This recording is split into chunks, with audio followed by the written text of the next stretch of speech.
El fascismo es una expresión extremista de la ideología conservadora, de la ideología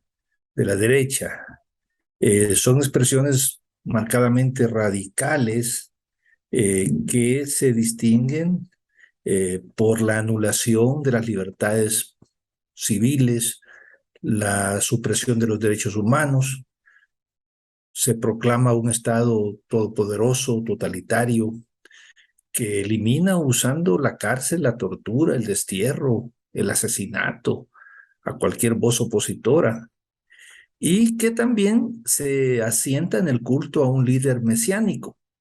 un líder que se ofrece capaz de llevar al pueblo a niveles de gloria, de bienestar nunca vistos.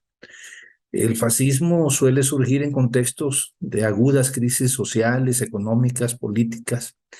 que dan lugar al surgimiento de este tipo de movimientos y líderes demagógicos, manipuladores,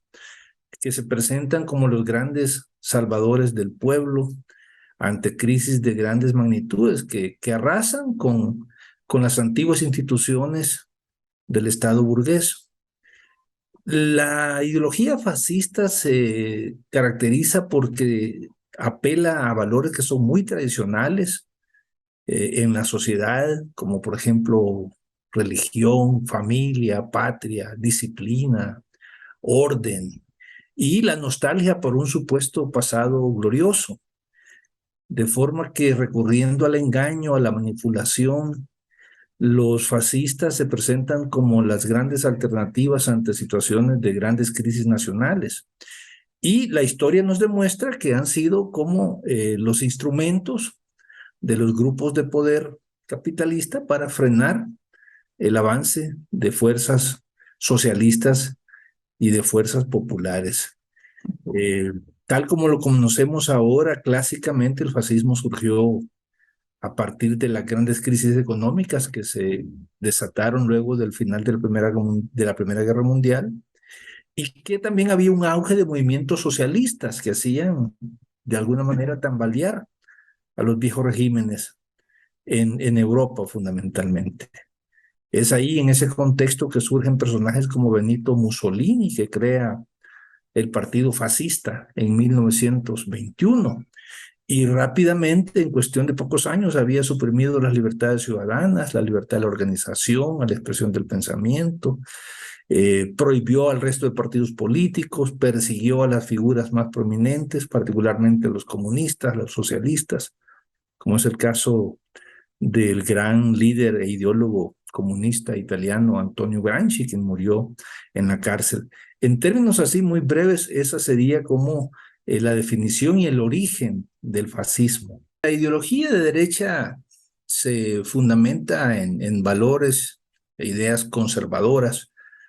pretenden siempre justificar el status quo, el inmovilismo social, cultural, defienden la explotación del hombre y de la mujer por otros seres humanos, eh, ven como una situación natural la división de la sociedad en clases, la alienación de las conciencias, la discriminación de todo tipo, y pues tiene, por supuesto, manifestaciones extremistas como las que ya mencionábamos en el caso del fascismo, pero que la situación particular de América Latina se ha expresado recurrentemente, no solamente en términos político-electorales, sino también recurriendo a la violencia, a violaciones masivas a derechos humanos. Eh, Derecha y nacionalismo extremo van generalmente tomados de la mano. Derecha y militarismo suelen ir juntos. Derecha y golpes de Estado suelen ser compañeros de viaje. Cuando la derecha se ve rebasada en la competencia democrática, pues suele recurrir a la fuerza militar, a su influencia en los mandos militares para desatar golpes contra la institucionalidad democrática, contra las constituciones. Y en el caso de América Latina, pues tenemos en la historia pues numerosos casos de este uso de la fuerza militar por parte de los grupos más conservadores de la derecha para recuperar el poder. Quizás el ejemplo más clásico de los últimos 60 años lo tengamos en el golpe de Estado de Pinochet contra el presidente Allende, un presidente legítimo, un presidente socialista, que había llegado al poder por la vía electoral, pero que la oligarquía chilena, junto con los Estados Unidos, pues decidieron derribarlo con un golpe de Estado.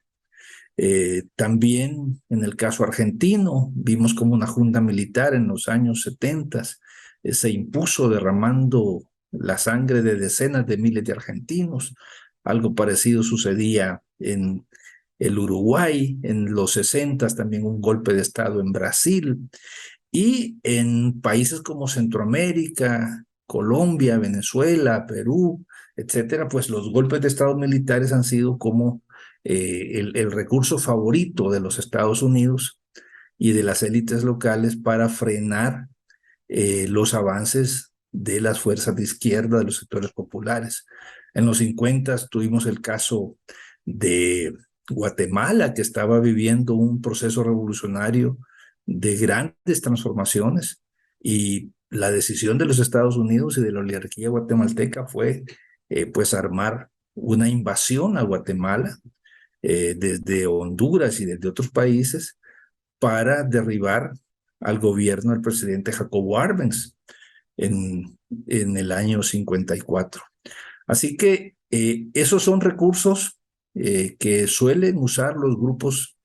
de la derecha y de la ultraderecha, y yo debo destacar que generalmente en esto están siempre presentes los Estados Unidos como potencia imperialista en la región. Ellos arman a estos ejércitos, los entrenan a los militares que comandan estos ejércitos, les enseñan estas tácticas golpistas, además de todas las tácticas para reprimir a el pueblo, violar sus derechos humanos, les enseñan los procedimientos para desaparecer personas, para torturar personas, para asesinar a luchadores y luchadoras sociales. Eso creo que no podemos dejarlo atrás. Los grupos oligárquicos y los grupos militaristas en la región siempre han tenido el apoyo, el aliento, la protección de los gobiernos de los Estados Unidos de América. El fascismo no es algo que ha pasado ya a la historia. Estamos viendo cómo en distintos países, tanto en América Latina como en la misma Europa, pues hay un resurgimiento de corrientes fascistas. Hace apenas unos días en Italia ha ganado el gobierno un partido que abiertamente se identifica como neofascista y defiende toda esta ideología en extremo reaccionaria. Ahora, los líderes fascistas o neofascistas pues se caracterizan ya no solamente por lo que hemos comentado de la defensa de valores tradicionales, de apelar a la religión, a la patria, al nacionalismo extremo, de apelar a antiguas glorias, a un pasado que generalmente no ha existido, pero lo reivindican como parte de una ideología neofascista. Hoy en día el neofascismo también está utilizando mucho los recursos de la tecnología, las fake news, las redes sociales, desde las cuales potencian el culto al líder fascista. Es un fascismo que además se ha asociado mucho con las sectas religiosas extremistas de carácter pentecostal, generalmente financiadas por Estados Unidos, y retoman esa clásica característica del fascismo, como es el culto fanático a su caudillo. Así podemos ver figuras como Donald Trump en Estados Unidos, Jair Bolsonaro en Brasil, que su lema de campaña pues es la esencia del pensamiento fascista: patria, familia y religión. Nayib Bukele en El Salvador, que hace un relanzamiento de la ideología fascista, introduciendo modernas y sofisticadas herramientas digitales para manipular de forma masiva mentes y conciencias. Pero lo que sí se destaca en todo esto en este neofascismo que estamos viviendo en América Latina y en Europa es el discurso de odio, el racismo, la demagogia extrema, el populismo barato, la apelación a esos valores conservadores, la destrucción de las instituciones democráticas, el control totalitario del poder, el mesianismo, el culto a la personalidad, el militarismo desenfrenado y, por supuesto, el lawfare, la aniquilación moral, jurídica, física o civil del adversario, la homofobia como manifestación del neofascismo, la negación de la historia, la tergiversación de la historia. Todos esos son elementos que configuran lo que actualmente son estas corrientes neofascistas que retoman lo peor del fascismo tradicional, pero lo ponen ya en una plataforma que utiliza redes sociales, tecnologías digitales, para poder manipular a millones de personas con un discurso de odio, de división, de violencia, para perpetuarse en el poder o llegar al poder.